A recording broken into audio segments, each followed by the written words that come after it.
A ver, hay películas que la gente celebra, y luego están las que hay que destripar. Hoy nos toca una de esas que muchos aplauden, pero que si la miras de cerca, en su mismísimo corazón, es una mentira, y una bastante tóxica. Estoy hablando, claro, de Whiplash. Esa película que le vendió a toda una generación la idea de que para ser un genio, primero tienes que dejar que un psicópata te destroce. Y eso, miren, no es arte, es un insulto al arte. Y para que quede claro desde el principio, esta no es una película sobre música. No, ni sobre el proceso creativo, ni sobre el sacrificio por el arte. Es en realidad un thriller psicológico de bajo presupuesto, una película de terror, pero con un disfraz muy elegante, muy de cine de autor.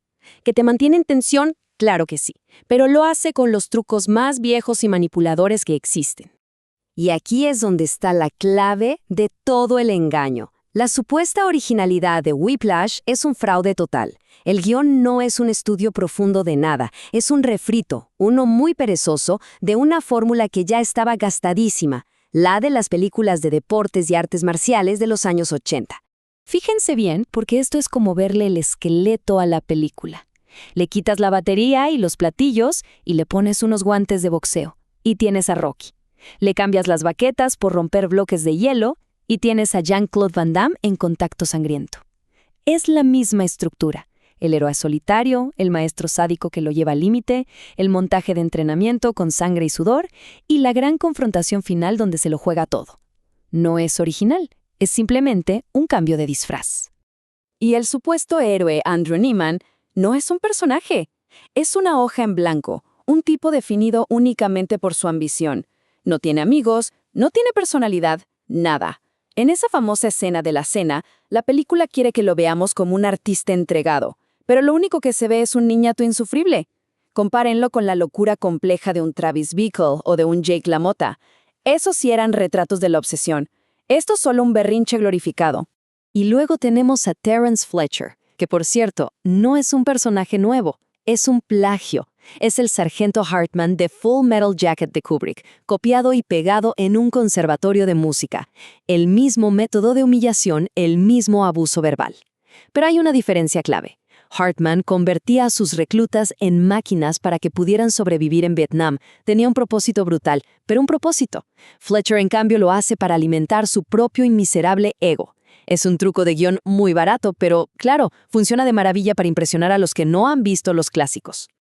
Ahora pasemos al corazón de la película, a su idea central. Y aquí es donde la cosa se pone realmente peligrosa. Whiplash nos vende una idea muy romántica, muy de Hollywood y completamente falsa, que la genialidad solo puede nacer del trauma y del abuso.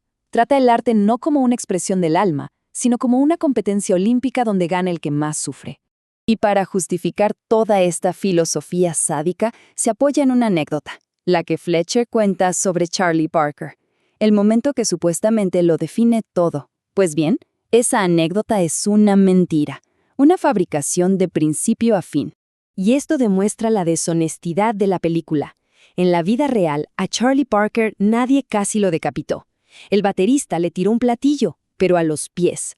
Fue un gesto para bajarlo del escenario. Fue la humillación pública, no la violencia física, lo que lo motivó a encerrarse y practicar hasta ser el mejor. Su genialidad nació de su propia disciplina, de su propia obsesión, no del trauma que le provocó un abusador. La película retuerce la historia para que encaje con su tesis tóxica.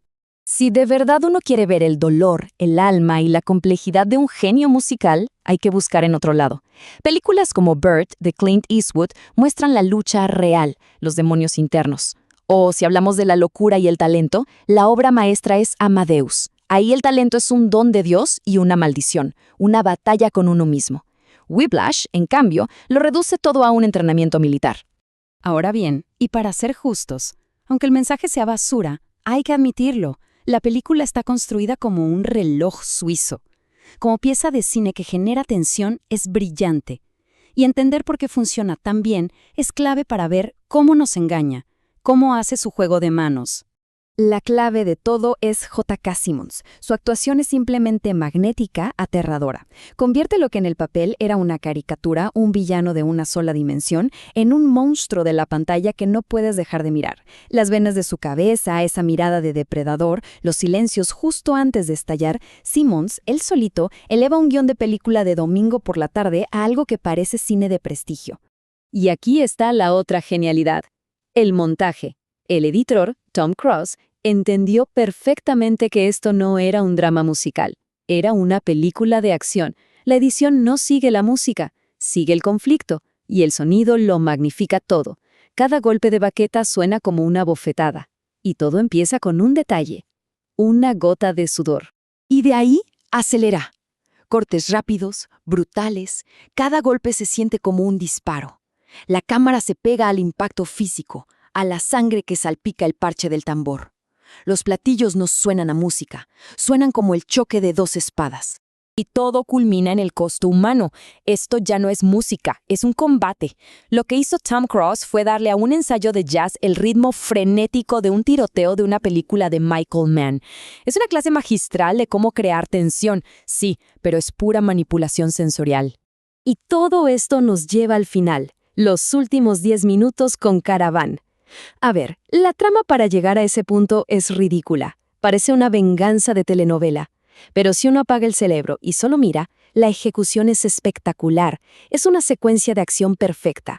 Un duelo a muerte que se libra con miradas, con sudor y con instrumentos. Es tensión pura, sin una sola palabra, solo un montaje que no te deja respirar. Entonces, si la película es artísticamente deshonesta y se basa en una mentira, ¿por qué la aclamaron tanto? Vamos a ver cómo la industria y la crítica se tragaron con tanto gusto este mensaje tóxico. ¿Y qué nos dice eso sobre ellos? Primero, como siempre, los números. Costó 3 millones y recaudó casi 50. Un negocio redondo, un golazo para el cine independiente. Y en Hollywood, esta cantidad de dinero no solo habla, grita y silencia cualquier tipo de crítica. El éxito en taquilla valida cualquier cosa. Pero no fue solo el público. Miren a los críticos. Puntuaciones altísimas, casi unánimes. La pregunta es, ¿por qué? ¿Qué vieron en esta historia para amarla tanto más allá de la técnica? Y aquí va la teoría, que es un poco cínica, pero tiene todo el sentido del mundo. La película es la favorita de artistas y críticos frustrados. ¿Por qué? Porque refuerza el mito de que para ser un genio hay que sangrar. Les da una excusa perfecta para su propia falta de éxito. No es que no tenga talento, es que no encontré a mi Fletcher personal para que me torturara hasta la grandeza. Es un bálsamo para sus egos frágiles. Así que el veredicto final es este. Whiplash es una película de acción impecablemente hecha.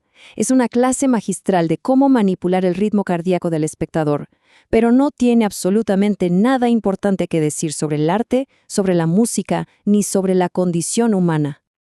Al final del día, si le quitamos toda esa capa de pintura, de cine serio, esto es lo que queda.